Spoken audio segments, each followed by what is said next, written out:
और चलिए अब रुक करते हैं न्यूज ब्लास्ट खबरों का। दिल्ली मुंबई हाई प्रोफाइल भ्रष्टाचार का एक्सप्रेसवे देश के विकास को गति देगा।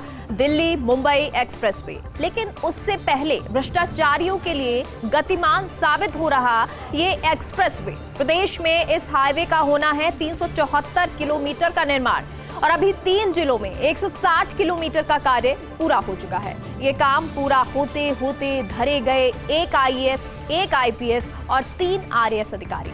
28 से ज्यादा कंस्ट्रक्शन कंपनियां प्रोजेक्ट का निर्माण कर रही हैं। अभी बचे 214 किलोमीटर निर्माण में न जाने कितने घूसखोरों की कुंडली उजागर होगी, क्योंकि ये हाईवे निर्माण जिसमें न जाने कितने भ्रष्टाचारी जो हैं वो सामने आए हैं और अभी भी आना बाकी है।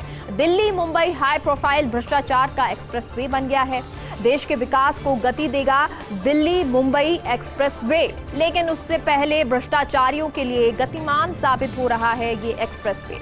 प्रदेश में इस हाईवे का 374 किलोमीटर का निर्माण होना है और अभी 3 जिलों में 160 किलोमीटर का कार्य पूरा हो चुका है। ये काम पूरा होते होते एक आईएएस धरा गया है, तो वहीं एक आईपीएस को पकड़ा है, वहीं 3 आरएएस अधिकारियों को भी पकड़ा गया है।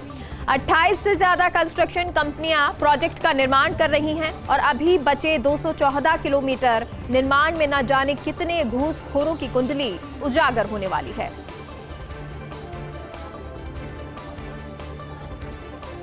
राजस्थान में दिग्विजय सिंह को फिर मिल सकती है जिम्मेदारी। कांग्रेस चुनाव स्क्रीनिंग कमेटी की जिम्मेदारी। चुनावों में वक्त सीईसी राजस्थान का प्रमुख बनाया जा सकता है, क्योंकि चुनाव अब आने वाले हैं और ऐसे में हो सकता है कि सीईसी राजस्थान का प्रमुख बनाया जा सकता है। दिग्विजय सिंह पहले भी निभा चुके हैं ये जिम्मेदारी। राजस्थान की सियासी नब्ज को भली भांति दिग्विजय सिंह जानते हैं और क्योंकि राजस्थान की नब्ज को जानते हैं तो हो सकता है कि यहाँ पर एक बार फिर से उनको जिम्मेदारी मिले। राजस्थान में दिग्विजय सिंह को फिर से जिम्मेदारी मिल सकती है।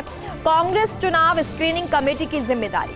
चुनावों के वक्त सीईसी राजस्थान का प्रमुख बनाया जा सकता है। दिग्विजय सिंह पहले भी जिम्मेदारी निभा चुके हैं। राजस्थान की सियासी नब्ज को वो बहुत अच्छे से जानते हैं और इसीलिए हो सकता है कि इस बार फिर से उनको ये जिम्मेदारी दे दी जाए। खाद्य सुरक्षा योजना का क्रेज।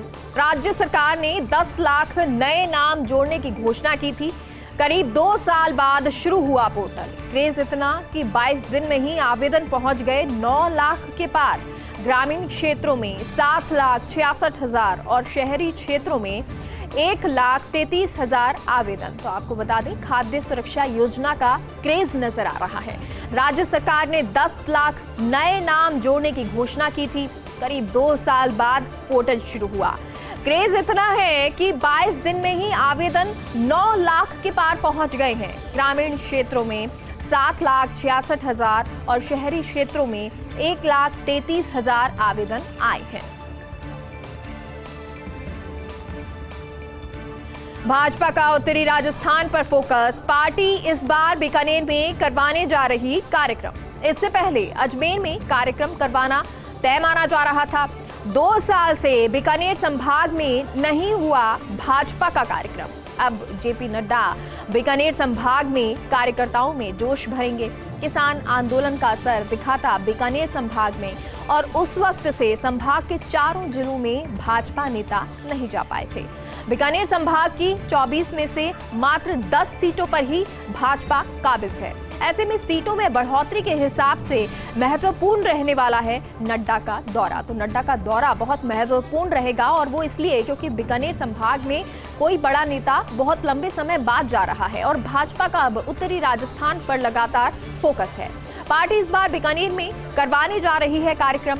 इससे पहले अजमेर में कार्यक्रम करवाना तय माना जा रहा था। 2 साल से बीकानेर संभाग में भाजपा का कार्यक्रम नहीं हुआ है। अब जेपी नड्डा बीकानेर संभाग में कार्यकर्ताओं में जोश भरेंगे।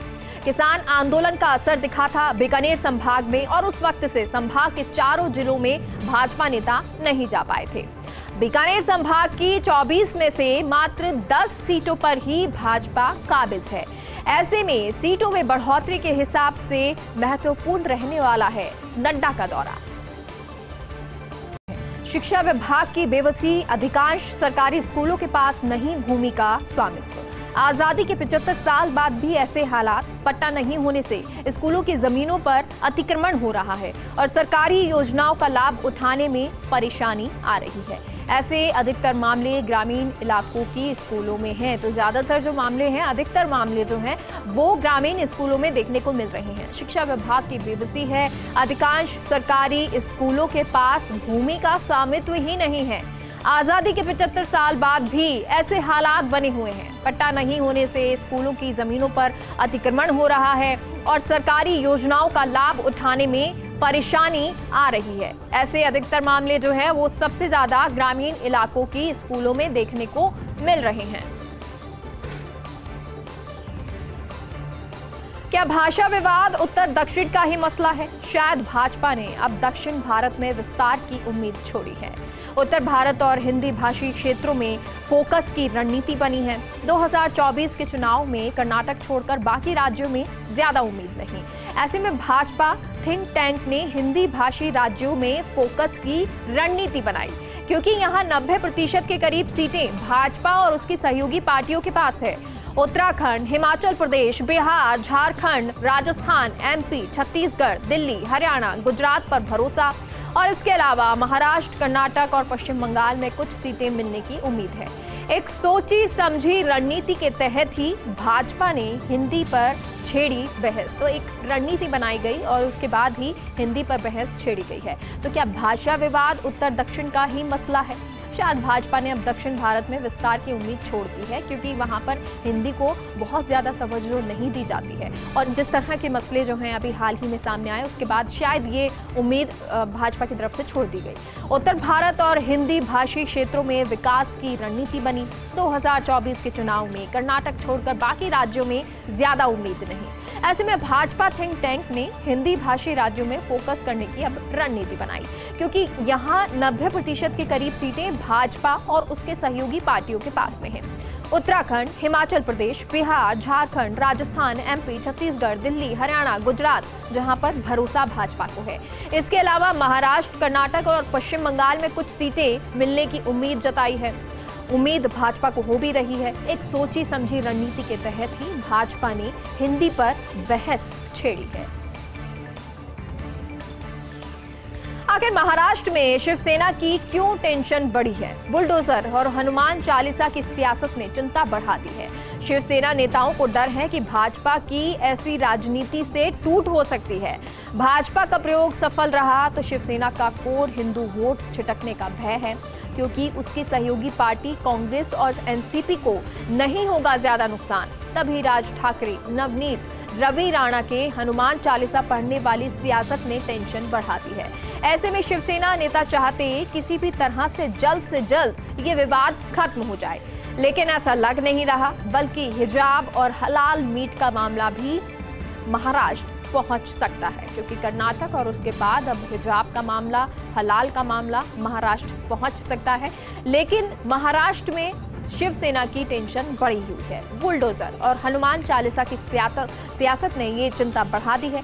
शिवसेना नेताओं को डर है कि भाजपा की ऐसी राजनीति से टूट हो सकती है। भाजपा का प्रयोग सफल रहा तो शिवसेना का कोर हिंदू वोट छिटकने का भय है, क्योंकि उसकी सहयोगी पार्टी कांग्रेस और एनसीपी को नहीं होगा बहुत ज्यादा कुछ नुकसान। तभी राज ठाकरे, नवनीत, रवि राणा के हनुमान चालीसा पढ़ने वाली सियासत ने टेंशन शिवसेना की बढ़ा दी। और ऐसे में शिवसेना नेता चाहते हैं किसी भी तरह से जल्द ये विवाद खत्म हो जाए, लेकिन ऐसा लग नहीं रहा है, बल्कि लग ये रहा है कि हिजाब और हलाल मीट का मामला भी महाराष्ट्र में पहुंच सकता है।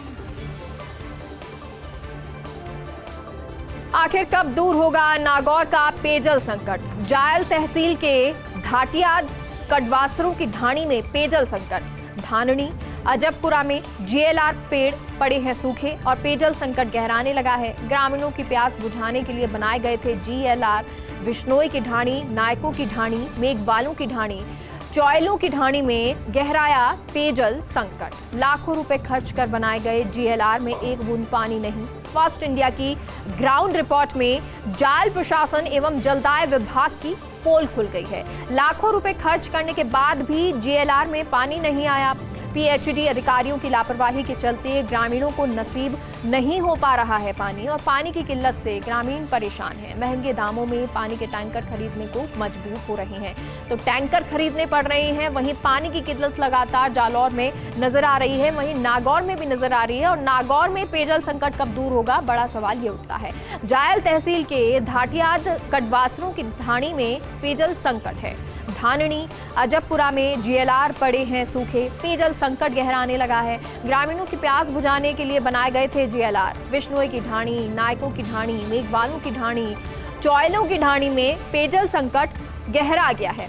लाखों रुपए खर्च कर बनाए जीएलआर में एक बूंद पानी अभी नहीं है। फास्ट इंडिया की ग्राउंड रिपोर्ट में जायल प्रशासन एवं जलदाय विभाग की पोल खुल गई। लाखों रुपए खर्च करने के बाद भी जीएलआर में पानी नहीं आया है। पीएचईडी अधिकारियों की लापरवाही के चलते ग्रामीणों को पानी नसीब नहीं हो पा रहा और पानी की किल्लत से ग्रामीण परेशान हैं। महंगे दामों में पानी टैंकर खरीदने को वो मजबूर हो रहे हैं।